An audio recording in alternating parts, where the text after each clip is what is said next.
Thanks for tuning in to this week's news recap. ProShares Bitcoin Futures ETF goes wild. On Tuesday, the ProShares Bitcoin Strategy ETF went live, becoming the first Bitcoin Futures ETF to launch in the US. Trading under the ticker BITO on the New York Stock Exchange, the listing of BITO marked a significant milestone for the crypto industry, which has been attempting to get a Bitcoin-linked ETF approved by the US Securities and Exchange Commission since 2013. The fund tracks Chicago Mercantile Exchange, or CME Bitcoin futures, allowing investors to gain exposure to BTC by speculating on the future price rather than purchasing the underlying crypto asset itself. For now, a spot Bitcoin ETF, which would give direct exposure to Bitcoin the asset, has yet to be approved by the SEC. Based on BITO's performance over the first few days of trading, investors seem fine with purchasing the Bitcoin-adjacent investment fund. BITO saw nearly $1 billion of trading volume on Tuesday, enough to make it the second largest first day of trading for a US ETF, according to Bloomberg's Eric Balchunas. Even more impressively, after closing on Wednesday afternoon, BITO assets totaled $1.1 billion, making it the fastest ETF ever to reach $1 billion. In what Balchunas described as, quote, a poetically apropos moment, BITO broke GLD's 18-year-old record of hitting $1 billion in assets in 3 days. BITO is trading so well, however, that Bloomberg reports it is likely to breach the limit on the number of futures contracts CME will permit it to hold. Quote, after 2 days trading, BITO owns nearly 1,900 contracts for October, and CME rules cap the number of front-month contracts one entity can own to 2,000. What could help the situation is the next news item. More Bitcoin futures on the way. With the SEC's approval of ProShares Bitcoin Futures ETF, institutions are flocking to get similar products to market. Notably, the SEC approved 2 additional Bitcoin Futures ETFs to be issued by Valkyrie and VanEck, respectively. According to filings, VanEck's Bitcoin Strategy ETF is set to go live after October 23rd, meaning it will most likely go live via the New York Stock Exchange on Monday, October 25th. Valkyrie also gained approval and will list on NASDAQ as soon as the 23rd, which is when this podcast goes live. Amusingly, Valkyrie initially filed under the ticker BTFD, which for those of you who spend hours on crypto Twitter will know means buy the fucking dip. However, the company ended up changing the ticker to BTF. ETFs are not the only way to get into the Bitcoin futures game. On Wednesday, Cboe, where over $75 billion in U.S. equities are traded daily, announced the acquisition of ErisX, a digital asset exchange that offers spot and futures products. Under the new deal, ErisX will be rebranded to Cboe Digital. Ed Tilly, chairman, president, and CEO of Cboe Global Markets, said, quote, we believe our acquisition of ErisX, coupled with broad industry participation and support, will help us bring the regulatory framework, transparency, infrastructure, and data solutions of traditional markets to the digital asset space. This is Cboe's second foray into Bitcoin futures, as the exchange previously offered Bitcoin futures from 2017 to 2019. More fines for Tether.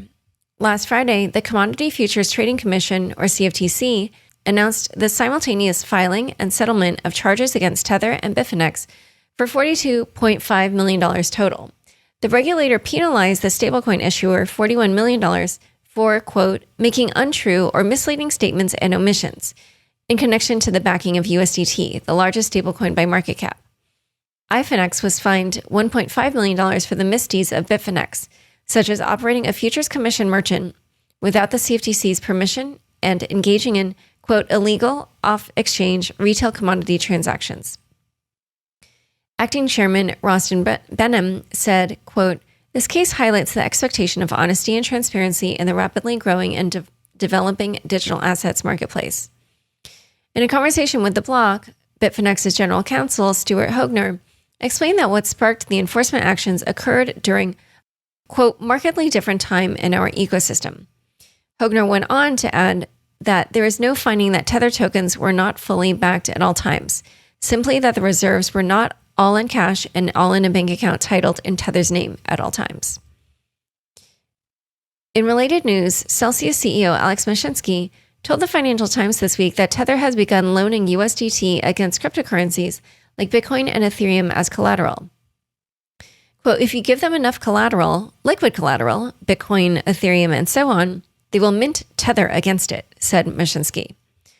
Decrypt points out that this conflicts with Tether's legal terms, which state, quote, Tether will not issue Tether tokens for consideration consisting of the digital tokens, for example, Bitcoin. Only money will be accepted upon issuance. Additionally, on Tuesday, Hindenburg Research announced a $1 million bounty to be presented to anyone who comes forward with what they are calling undisclosed details about Tether reserves. The research firm says it is establishing the bounty due to doubts regarding the legitimacy of USDT's backing. Senators call for Novi to shut down. On Tuesday, 5 Democratic senators, including Elizabeth Warren, sent a letter to Facebook CEO Mark Zuckerberg, urging him to shut down the social media giant's cryptocurrency projects Novi, a digital wallet, and Diem, a stablecoin. Disclosure, I write a Facebook bulletin newsletter. In their bid to dissuade Novi and Diem from launching, the signatories cited Federal Reserve Chair Jerome Powell, acting controller of the currency Michael Hsu, and the Financial Action Task Force as regulators who are looking into, quote, the risks that stablecoins pose to financial stability. The letter came just hours after Novi, Facebook's crypto wallet, launched a pilot in the US and Guatemala and announced a partnership with Paxos that would allow users to send and receive Paxos' stablecoin USDP through Novi. Notably, Novi chose not to use Diem, Facebook's digital currency project, which has hit major regulatory obstacles since being announced as Libra more than 2 years ago. Warren & Co. explicitly addressed the pilot program in their letter.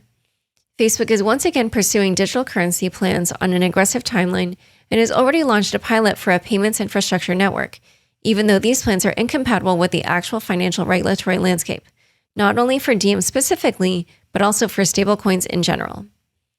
In addition to citing concerns regarding financial stability, the senators also went after Facebook's history of moving fast and breaking things. Quote, Facebook cannot be trusted to manage a payment system or digital currency when its existing ability to manage risks and keep consumers safe has proven wholly insufficient. We urge you to immediately discontinue your Novi pilot and to commit that you will not bring Diem to market, concluded the senators. In response, a Novi spokesperson told the bloc, quote, we look forward to responding to the committee's letter. Next headline. New York State Attorney General calls for cease and desist. New York Attorney General Letitia James directed 2 crypto lenders to immediately cease operations within the state and 3 other platforms to provide information about their activities. The AG did not name the company she is going after, though documents in the release reference both Nexo and Celsius. Disclosure, Nexo is a previous sponsor of my shows. However, Celsius published a blog post this week claiming it has not received a cease and desist order in New York. According to the New York AG's press release, crypto lenders are facilitating, quote, unregistered and unlawful activities by offering interest-bearing accounts, which the regulator believes are securities. The press release states that digital asset lending platforms must register with the state's Attorney General's office before offering any such product to New Yorkers. Cryptocurrency platforms must follow the law, just like everyone else, which is why we are now directing 2 crypto companies to shut down and forcing 3 more to answer questions immediately, said Attorney General James. Time for fun bits. Jack Dorsey almost called Bitcoin's all-time high. On Tuesday, Twitter and Square CEO Jack Dorsey tweeted 705,742. No context, no punctuation, just the string of 6 digits. The tweet sparked a variety of speculation, with many non-crypto accounts lurking in the comments, trying to ascertain the meaning of the seemingly random digits. Luckily, a follow-up tweet by Dorsey cleared up the confusion. Off by 117, he wrote, most likely in reference to how many blocks he was away from predicting Bitcoin's all-time high. By Decrypt's math, this put Dorsey nearly 20 hours off on his prediction, as Bitcoin did not hit its new all-time high above $67,000, according to CoinGecko, until Wednesday morning. You can't make this stuff up. The Sam Bankman-Fried-led cryptocurrency exchange, FTX, announced a massive funding round on Thursday that valued the company at $25 billion. So what's the fun part? FTX raised exactly $420,690,000 in its Series B, sourced from 69 investors, including BlackRock and Tiger Global. In a billionaire-related meme, Elon Musk tweeted a couple lying in bed looking at a chart of the Bitcoin and Ethereum prices at $69,000 and $4,200, respectively. PleasrDAO invests in physical NFT. PleasrDAO, a collective of NFT owners known for making splashy digital purchases, bought Once Upon a Time in Shaolin, a rare physical album by Wu-Tang Clan, for $4 million, according to the New York Times. The Times says PleasrDAO purchased the album from none other than the U.S. government after its previous owner was convicted of fraud and had his assets seized. The album is undoubtedly a forerunner to NFTs. Wu-Tang Clan only created one copy of the album and placed stringent legal restrictions on it. For instance, the initial contract prevented the buyer from using the music commercially for 88 years. In a blog post, PleasrDAO concluded, quote, "We believe the next chapter in the incredible story of this album should be Web 3.0 native. Although we are bound by the legal agreement underpinning this work of art and may not be able to duplicate and share the music digitally, we firmly believe there are ways to share this musical masterpiece with the world. A lot of things in life are temporary, fleeting, and permanent. But remember this, just like our blockchain, Wu-Tang is forever." All right, thanks for tuning in. To learn more about Plan B, be sure to check out the links in the show notes. Unconfirmed is produced by me, Laura Shin, with help from Anthony Yoon, Mark Murdoch, and Daniel Ness. Thanks for listening.